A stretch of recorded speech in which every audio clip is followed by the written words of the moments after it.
আকিকার পশুটা কেমন হবে, যেহেতু কোরবানি সামনে আছে বা আকিকাও এমন হতে পারে। তো রাসূল সাল্লাল্লাহু আলাইহি সাল্লাম বলেছেন, তোমরা সাগ বা সাগি থেকে, মানে যেটা আমরা গ্রামের ভাষাতে বলি বকরি, যেটাকে বলা হয় সাগি মানে বলা হয়, আর সাগ মানে যেটাকে আমরা খাসি বলি। বলছে যে ছেলের পক্ষ থেকে 2টি দেওয়া উত্তম, যদি ছেলে সন্তান হয় 2টা দেওয়া উত্তম, আর মহিলার পক্ষ থেকে 1টা দিলেই হবে। আর ছেলে হলে 1টাও কিন্তু দেওয়া যায়, কথা বুঝিয়েন, যদি ছেলে সন্তান হয় 1টাও কিন্তু দেওয়া যায় আকিকা, তবে 2টা কিন্তু উত্তম, কথা বুঝেন। 1টা আপনি দিতে পারবেন, তবে 2টা দেওয়া হয়েছে উত্তম। যেমন রাসূল সাল্লাল্লাহু আলাইহি সাল্লাম তার নাতি হাসান এবং হুসাইন রাদিয়াল্লাহু তাআলা আনহুর জন্যে একটা করে 2জনের জন্য 2টা আকিকার পশু দিয়েছেন। রাসূল সাল্লাল্লাহু আলাইহি ওয়াসাল্লাম 2টা দিয়েছেন 2জনের জন্য, তবে এখানে বলছেন যে 2টা দেওয়া উত্তম, মানে এটা সবচেয়ে বেশি ভালো পুরুষের ক্ষেত্রে, আর মহিলার ক্ষেত্রে হলে 1টা দিলেই চলে। তো এই সম্পর্কে আমরা পরবর্তী পর্যায়ে জানবো যে পশুটা কেমন হবে, আকিকার পশু, যে পশুটা ঠিক কুরবানির মতোই হবে, এটা হচ্ছে সবচেয়ে সুন্নাত সম্মত। দুধ দাঁত ভেঙে নতুন দাঁত গজানোর পরেই ওই পশুকে আকিকা দেওয়া হয়েছে উত্তম, এটা বলছেন। আর ছেলে সন্তানের ক্ষেত্রে 1টা খাসি 1টা বকরি হলেও দোষের কিছু নেই। মনে করেন ছেলে সন্তানের জন্যে যদি 1টা খাসি হয় বা 1টা বকরি হয়, তারপরও সমস্যা নেই। আর মহিলা সন্তান হলে খাসি অথবা বকরি দিলেই হবে। যে মহিলা সন্তান হয়েছে মানে আপনি যে 1টা সাগি দিবেন, এটা যথেষ্ট নয়, এটা বলা হয়নি। হয় আপনি খাসি দিতে পারেন অথবা আপনি সাগি দিতে পারেন, মানে মহিলা যেটাকে আমরা বলি, 2টার মধ্যে 1টা দিলেই হবে। বুঝেনি মনে হয় আমার কথা আপনারা? যে পুরুষের জন্য আগে শুনেন 2টা দেওয়া উত্তম, যদি কেউ 1টা দেয় তারপরও হয়ে যাবে। রাসূল সাল্লাল্লাহু আলাইহি সাল্লাম তার নাতি হাসাইন এবং হুসাইন রাদিয়াল্লাহু তাআলা আনহুর ক্ষেত্রে এটা করেছিলেন।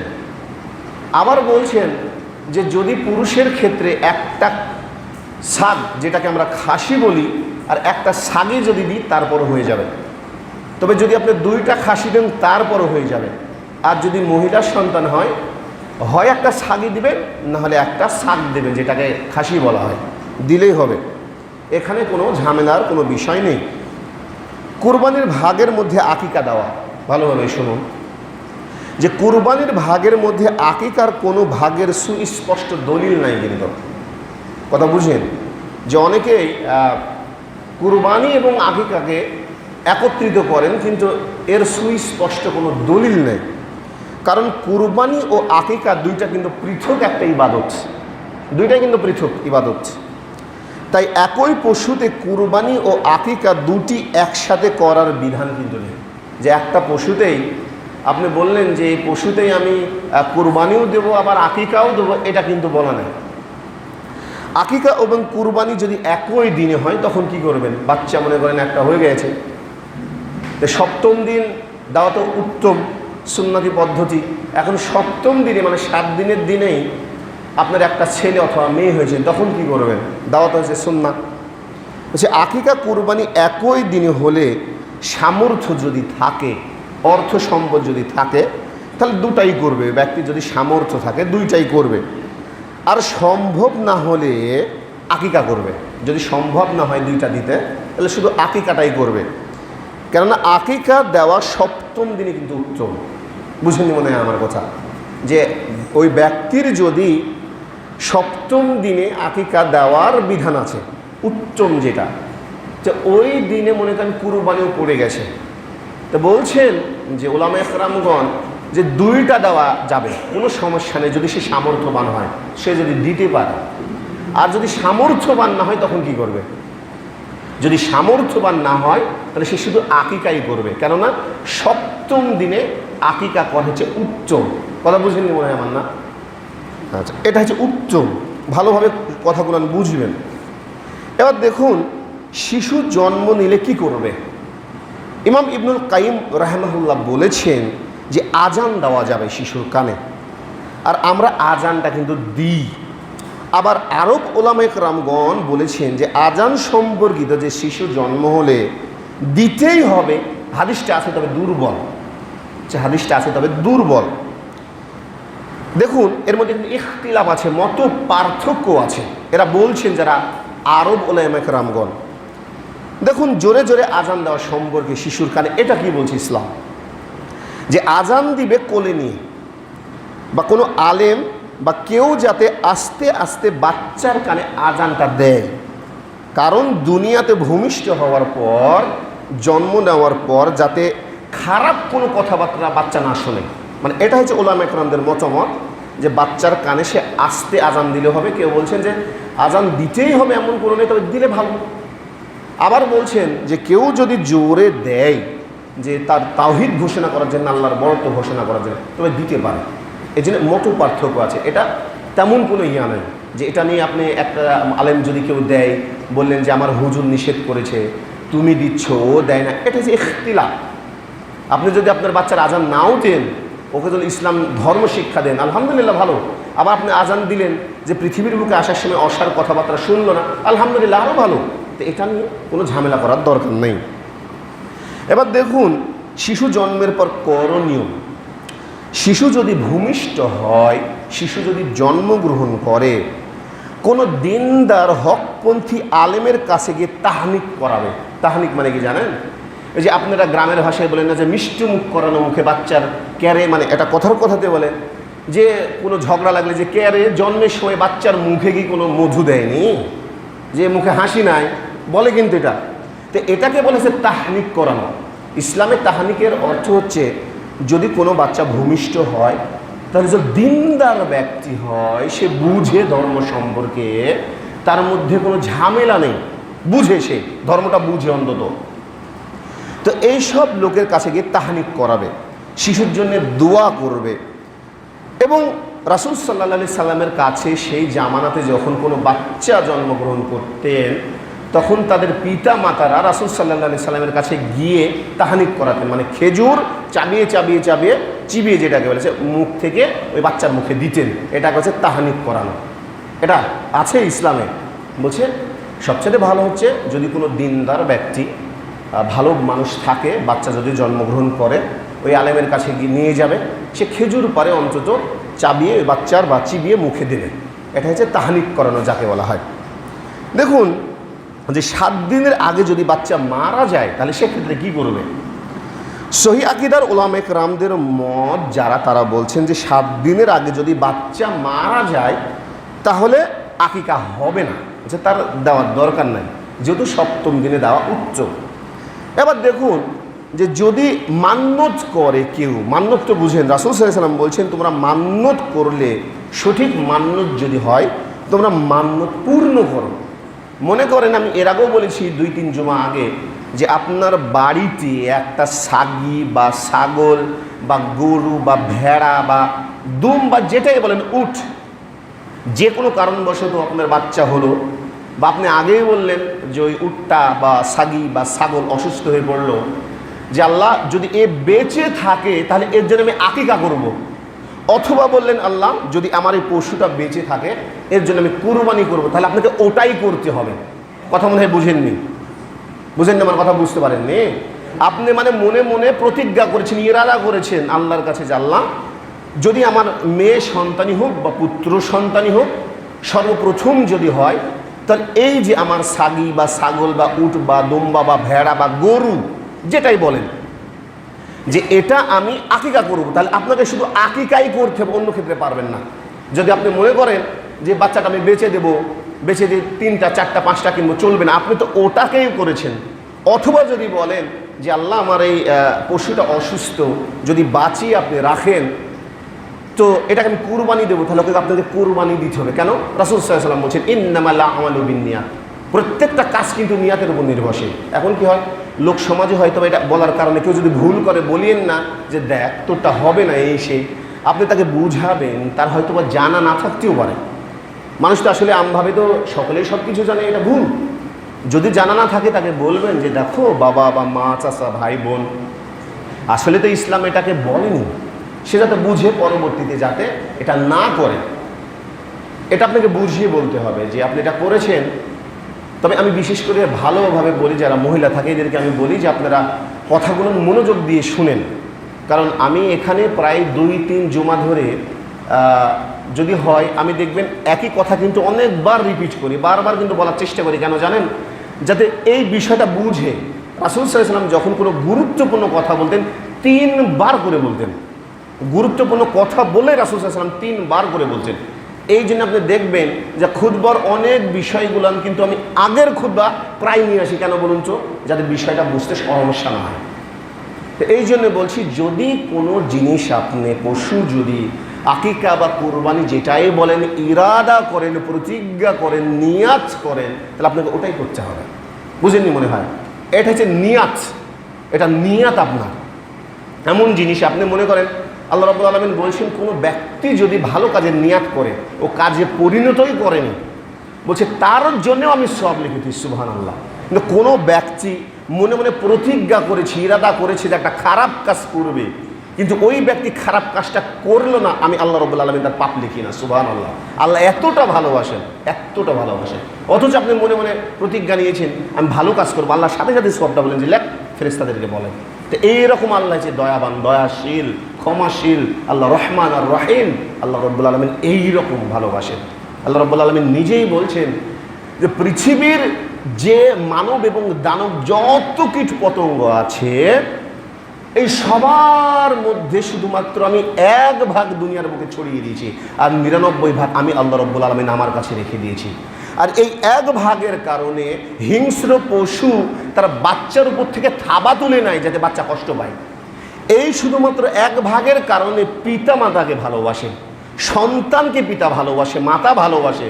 এতটুকু শুধু স্নেহের আল্লাহর রহমতের কারণে। তাহলে বলুন আল্লাহ রাব্বুল আলামিন কিয়ামতের দিন কি অবস্থা করবেন? আল্লাহ রাব্বুল আলামিন বলছেন যে আমার বান্দারা যদি 1 পৃথিবী পরিমাণ গুনাহ নিয়ে আসে, আমি আল্লাহ রাব্বুল আলামিন 1 পৃথিবী ক্ষমা নিয়ে আসবো, সুবহানাল্লাহ। ভাবতে পেরেছেন? এত ভালোবাসেন। বলছে যদি তার শিরকের গুনাহ না থাকে, যদি শিরক করেও ফেলেন, আল্লাহর কাছে ক্ষমা চাইবেন যে আল্লাহ রাব্বুল আলামিন আমি বুঝিনি, না বুঝে করেছি। মানুষ না, কোনটা যে পাপ হয়েছে আপনি নিজেও চিন্তা করতে পারবেন না, কোনটার মাধ্যমে যে মনোমালিন্য হয়েছে আপনি বলতেই পারবেন না। বলবেন যে আল্লাহ রাব্বুল আলামিন আমার ভুল হয়ে গেছে, ভুল করেছি, আল্লাহ রাব্বুল আলামিন তুমি আমাকে ক্ষমা করো, খাসনিয়াদে বলবেন, আল্লাহ রাব্বুল আলামিন ক্ষমা করে দেবেন। আমি আলোচনা করছিলাম যদিও কুরবানি এবং আকিকার কিছু প্রসঙ্গে। এবার দেখুন, আকিকা 7ম দিনে দেওয়া কিন্তু উত্তম। আকিকা 7ম দিনে দেওয়া উত্তম, 7ম দিনের আগে কিন্তু নয়। মনে করেন যে বাচ্চা আজকে জন্মগ্রহণ করেছে, আজ কি বার? শুক্রবার। তাহলে গুনবেন আজ থেকে কিন্তু শুক্র, শনি, রবি, সোম, মঙ্গল, বুধ, বৃহস্পতি, মানে বৃহস্পতিবারের দিন আপনার বাচ্চার আকিকা দিতে হবে। মানে 7ম দিন, মানে আজকের দিন আপনাকে ধরতে হবে। আপনি যদি মনে করেন যে আজকের দিন তো ধরবো না, কাল থেকে ধরবো, এটা নয়। যে 7ম দিন মানে গুনতে হবে আজ থেকে, এটা হচ্ছে নিয়ম। দেখুন যে 7 দিনের আগে না। তবে অনেক ওলামায়ে কেরামগণ বলেছেন যদি কেউ বড় হয়ে দিতে চায় আকিকা, মনে আবারও বলছি 7 দিনে দেওয়াটা উত্তম। তারপরও ওলামায়ে কেরামদের মধ্যে ইখতিলাফ আছে।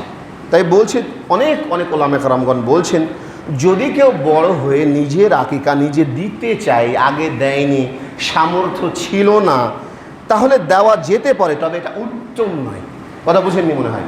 সে দেওয়া যেতে পারে, তবে এটা উত্তম কিছু নয়। হয়তো বড় হলেন, বুঝলেন, আকিকার গুরুত্ব বুঝতেন না, পিতামাতা দিতে পারেনি, অর্থ ছিল না, তখন আপনি মনে মনে বলতে পারেন যে যেহেতু এখানে একটা অপশনাল থাকেই, তাহলে আপনি দিতে পারেন, দেওয়া যায়। মনে করেন যে আকিকা নাও হয়, কথার কথা, এটা আমি কথার কথা বলছি, তারপরে এটা সাদকা হিসাবে, দান হিসাবে মানুষ খাবে, তাও আপনি সওয়াব পাবেন। আর যদি আল্লাহ কবুল করেই নেই, তাহলে আলহামদুলিল্লাহ, সমস্যা নেই। তাই বলছেন যে অপশনাল হিসাবে সে যদি বড় হিসাবে দিতে চায়, দিতে পারে, তবে এটা উত্তম নয়। বলছেন এর মধ্যে ইখতিলাফ আছে। কোনো আলেম বলছেন যে 7 দিনে না দিলে তার আকিকা হবে না। আবার কোনো আলেম বলছেন যে এটা দেওয়া যেতে পারে, কোনো সমস্যা নাই। তার মানে কি, যে আলেম বলেছে সে ভুল বলেছে, সেও ভুল বলেনি, ও ভুল বলেনি। কেন বলুন তো? রাসূল সাল্লাল্লাহু আলাইহি ওয়াসাল্লামের উত্তম আদর্শ ছিল 7 দিনে দেওয়া।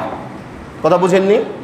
আবার দেখুন তারা বলছেন যেহেতু অপশন থাকে, তার যদি আকিকা কবুল নাও হয়, তবে এটা দান হিসাবে, সাদকা হিসাবে মানুষ খাবে, তাহলে দেওয়া যেতে পারে। দুইজনের কেউ ভুল করেনি। আর বুঝের মধ্যে যদি কম বেশি থাকে তাহলে কিন্তু ঝামেলা। আপনি 7 দিনের যদি সামর্থ্য থাকে দেন, আপনি সওয়াব বেশি পাবেন। আপনি দিতে পারলেন না, বড় হয়ে দেন, মানুষ খাবে, তাও আপনি সওয়াব পাবেন। এটা হচ্ছে নিয়ম। তাই বলছি 7 দিনে দেওয়া উত্তম। আর অন্যান্য যারা ওলামায়ে কেরামগণ বলেছেন যদি কেউ আগে আকিকা দিতে না পারে, তবে পরে দেবে, এটাই নাম রাখা সম্পর্কে। বাবা মায়ের উচিত বাচ্চা যখন জন্মগ্রহণ করবেন তার জন্য অযৌক্তিক নাম না রেখে উত্তম নাম রাখতে। কেননা কিয়ামতের দিন আল্লাহ রাব্বুল আলামিন প্রত্যেকটা সন্তানকে তার বাবার নাম অনুসারে ডাকবে। দেখবেন যে মুসলিমের কিন্তু এটাই বৈশিষ্ট্য যে পিতার নাম অনুসারে তাকে ডাকা লাগে বাচ্চাদেরকে।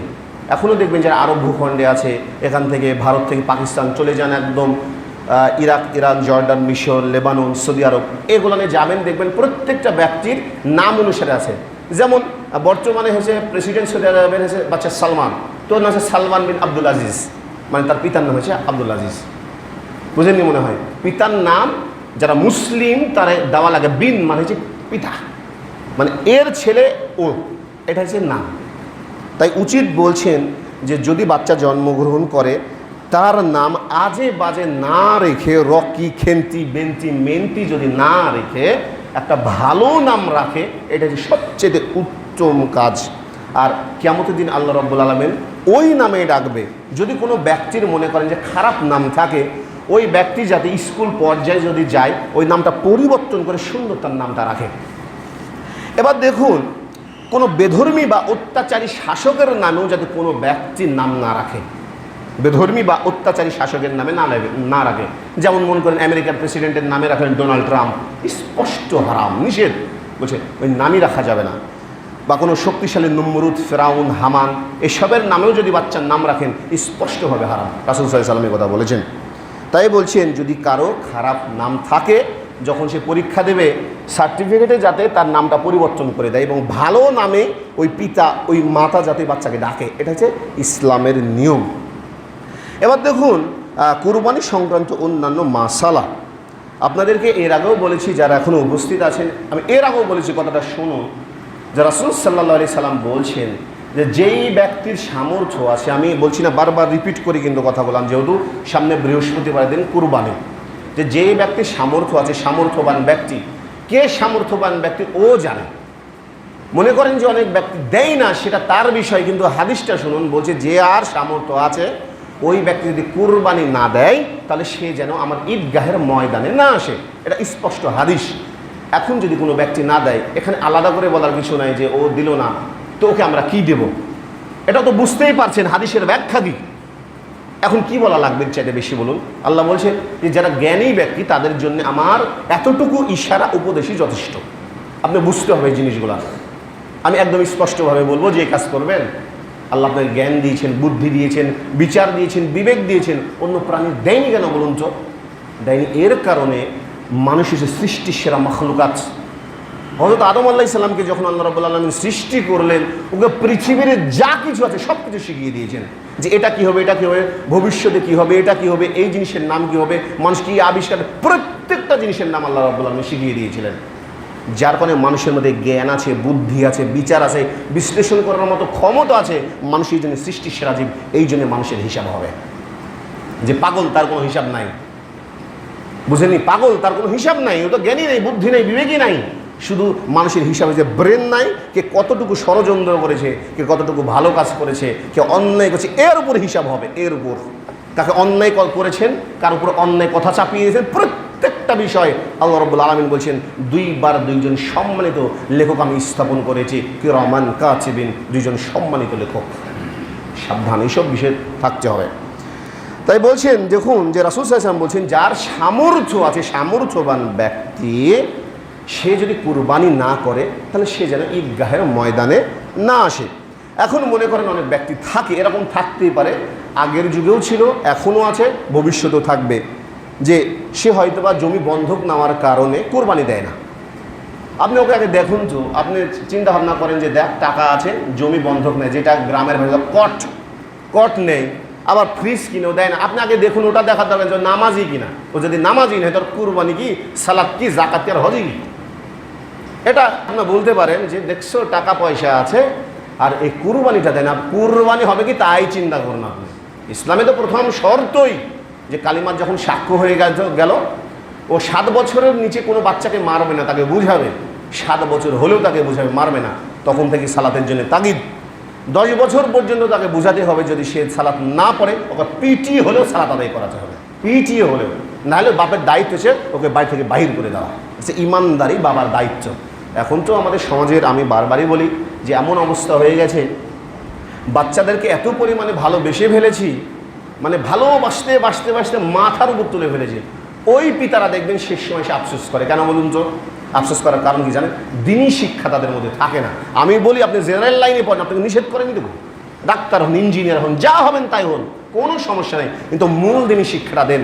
যখন দিনই শিক্ষা আপনার মধ্যে থাকবে না, ওই পিতামাতার মধ্যে কলহ হবে, ও বাবাও জানে না মাও জানে না, ওকে যে বুঝাবে একটা গ্রামের মানুষ, আপনি মনে করেন বড় আলেম মানুষ, আপনি গিয়ে বোঝাবেন, আপনার কথা কানেই দেবে না, মনে করবে কি জানেন আপনিও যে পর্যায়ের লোক ও সেই পর্যায়ের লোক, কানেই দেবে না, এর সাথে প্রচল পড়ার কোনো দরকার নেই, কথা বলার দরকার নেই, ও বুঝেই না। তো এই হচ্ছে বাবা সবচেয়ে খারাপ বা নিকৃষ্ট, এবং নিজের জন্যে শুধুমাত্র জাহান্নামের টিকিট কিনে নেয় যে তার সন্তানকে দিনই শিক্ষা দিতে পারে না।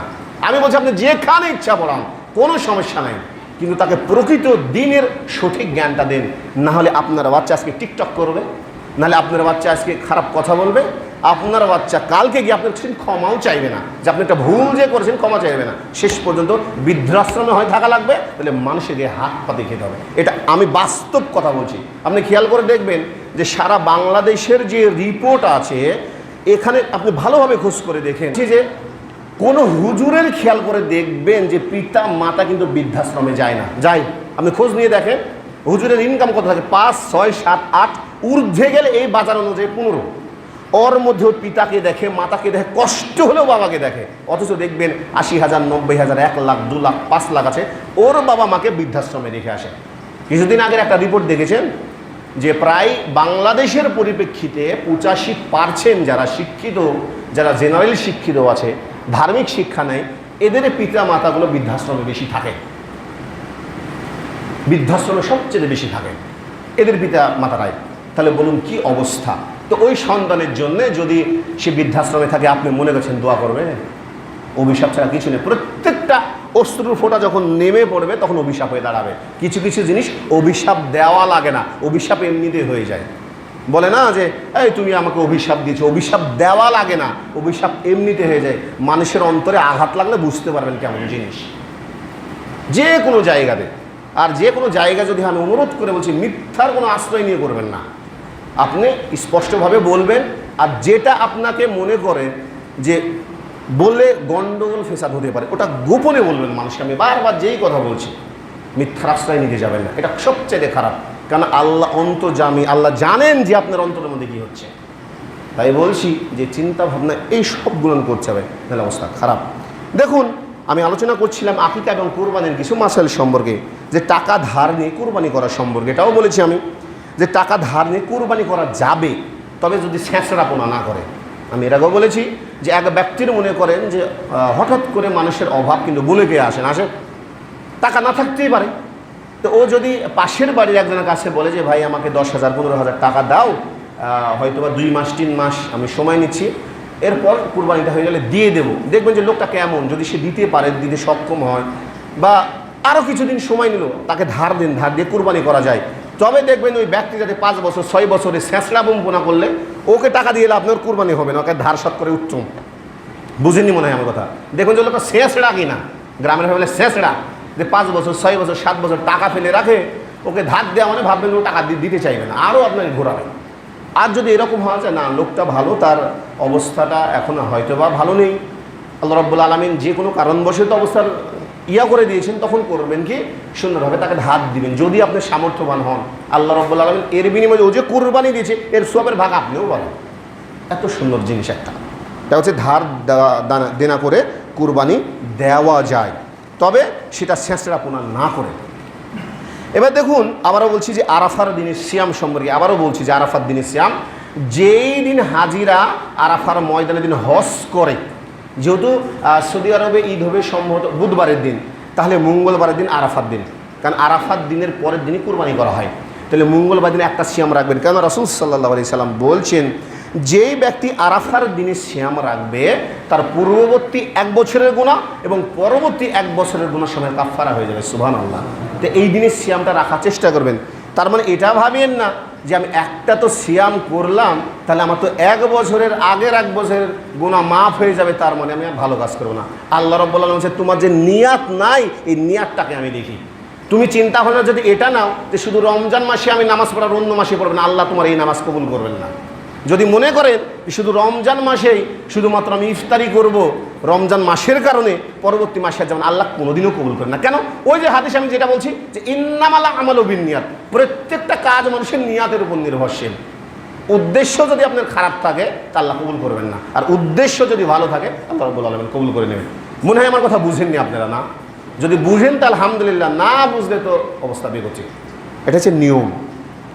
দেখুন, এবার হচ্ছে আরেকটা হয়েছে যেটা আমি বারবারই বলি, আবারও বলছি, আপনারা মেসেজটা পাঠাবেন সকলকে, যে এই যে ঈদ আছে, বাচ্চাদের হাতে কখনো পটকা তুলে দেবেন না। আমি বারবার বলছি, পটকাবাজি বা ডিজে গান বাজানো এটা কখনো করবেন না। আপনার আনন্দ তো দূরের কথা, আনন্দের পরিবর্তে আপনার গুনাহ হবে, করবেন না। যে ঈদের সালাত আদায় করতে সে পাড়াপাড়ি করবেন না, অনুরোধ করে বলছি। আপনি ভাবছেন যে কোরবানির পশু আছে, কখন করব, কী করবো, ও দায়িত্ব আপনাকে দেওয়া লাগবে না। আল্লাহ দায়িত্ব নিয়েছেন, আপনাকে সুস্থতা দিলে এমনিতেই হবে, ও টেনশন করিয়েন না। আপনি মনে করছেন যে এখন যাব, সেই করবো, এই করবো, গরুর গোস্ত সবার আগে নিয়ে আসবো, আল্লাহ যদি সেদিন আপনাকে অসুস্থ করে দেন, আচ্ছা মেডিকেলে যদি পাঠিয়ে দেন, তখন কী করবেন বলুন? এটা কোনো বিষয় না। ধীরে সুস্থে যাবেন, ইমামের খুতবা শুনবেন সুন্দরভাবে। আমি বলেছি নিজের কোরবানি নিজে করবেন, ইমামকে 1 টাকাও দেবেন না, আমাকে 5 পয়সাও দেবেন না। আমি আগেই বলেছি যে ইমামকে 1টা পয়সাও দেবেন না কোরবানি দেওয়ার জন্য, গরু জবাই করার জন্য। আমি মিথ্যা কথা হলে টাকা নিতে পারবো না, আমি এই টাকা আমি নেবো না। মেয়েরাকেও বলেছি 1 পয়সাও দেবেন না, নিজের কোরবানি নিজে করবেন, বিসমিল্লাহি আল্লাহু আকবার বলে করবেন। আর এর আগেও আমি বলেছি কোরবানি করবেন ধারালো অস্ত্র দ্বারা, আবারও বলছি ধারালো অস্ত্র দ্বারা। এবার যাতে আমি না শুনি যে একটা সূরা দিয়ে 8টা 10টা 12টা জবাই করেছেন, ওইটা দেওয়ার কোনো দরকার নেই। আর কুরবানি দেওয়ার পর যখন জবাই আপনি খুসা দেবেন না, আমি বারবার খুসা মানে তো বুঝেন, সূরা দিয়ে খুসা দেবেন না, 2 থেকে 3টা দেবেন। যদি ধারালো সূরা হয় এমনিতেই নিচ পর্যন্ত নেমে যাবে, কোনো দরকার নাই, কোনো দরকারই নাই। কথা মনে হয় আমার বুঝেননি, আমি বারবারও বলি, শোনেন না। আর আমি আবারও বলছি, তোমরা নিজে খাবে, কিছু সঞ্চিত রাখবে, আর যারা ফকির মিসকিন আছে তাদেরকে দেবেন, অবশ্যই দিয়ে খাবেন। আবারও বলছি, যার ভাগ বড়, যার পরিবারের সদস্য সংখ্যা কম, শুনেন, যার ভাগ বড়, পরিবারের সদস্য সংখ্যা কম, আপনি বেশি পরিমাণে দেবেন। যার ভাগ ছোট, পরিবারের সদস্য সংখ্যা বেশি, সে কম পরিমাণে দেবেন। মানুষকে টোটালি আপনি দিয়েই খাবেন। আবারও বলছি, মানুষকে দিয়েই খাবেন। আর যারা ব্যবসায়িক যারা আসে, বিশেষ করে আমি এর আগেও বলেছি, বারবারও বলছি, যারা ব্যবসায়িক ওই যে কুরবানির গোশত নিয়ে গিয়ে ভদ্রাতে বিক্রি করে, এদেরকে একটাও দিবেন না। তবে হ্যাঁ, সে যদি খেতে চায়, ইহুদি হোক, খ্রিস্টান হোক, বৌদ্ধ হোক, তাদেরকে দেবেন, এটা হচ্ছে নিয়ম, দিয়েই খাবেন। যদি বলে যে ভাইজান আমি খাবো, আমাকে দাও, তাহলে তাদেরকে দেবেন। আর যদি ব্যবসার উদ্দেশ্যে যা দেবেন না। তাই বলছি, ভেবে চিন্তে দেবেন। যদি কোনো ব্যক্তি মনে করেন বলে আমি খাবো, তারপরও যদি সে বিক্রি করে, কিয়ামতের ময়দানের দিন ন্যায় বিচার থেকে আল্লাহর কেউ রক্ষা পাবেন, এটা মনে করে রাখবেন। আল্লাহ হচ্ছে সর্বোত্তম জ্ঞানী, আল্লাহ সর্বদ্রষ্টা, আল্লাহ সর্বশ্রোতা, আল্লাহর জ্ঞানের বাইরে এমন কোনো বিষয় না যায় না। কথা মনে হয় বুঝেননি? এই বিষয়গুলো অবশ্যই খেয়াল রাখবেন। আর আমি আবারও বলছি যে কোরবানিতে জবেহ করবেন, যেখানে করেন, তো কোরবানির যে একটা বিষয়, সেটা হচ্ছে রক্ত যখন যাবে, রক্তগুলান মাটিতে পুঁতে দেবেন। যেখানে করবেন পরিবেশের জন্য খুবই কিন্তু খারাপ হয়, ওখানে মশা মাছি সৃষ্টি হয়। একটা যেটা হচ্ছে কোদাল, ওটা নিয়ে গিয়ে জবাই করে ওই পুঁতে দেবেন সুন্দরভাবে, যাতে ওখানে কোনো নোংরা আবর্জনা না থাকে। আবারও বলছি, আল্লাহ রাব্বুল আলামিন যাতে আপনাদেরকে সঠিকভাবে সহিভাবে কুরবানি করার, আল্লাহ রাব্বুল আলামিন যাতে সুস্থ রাখেন, সমগ্র মুসলিম উম্মাহ যারা আছে সকলকে যাতে আল্লাহ রাব্বুল আলামিন এই কুরবানিটা কবুল করে নেন। সকলে বলি আল্লাহুম্মা আমিন।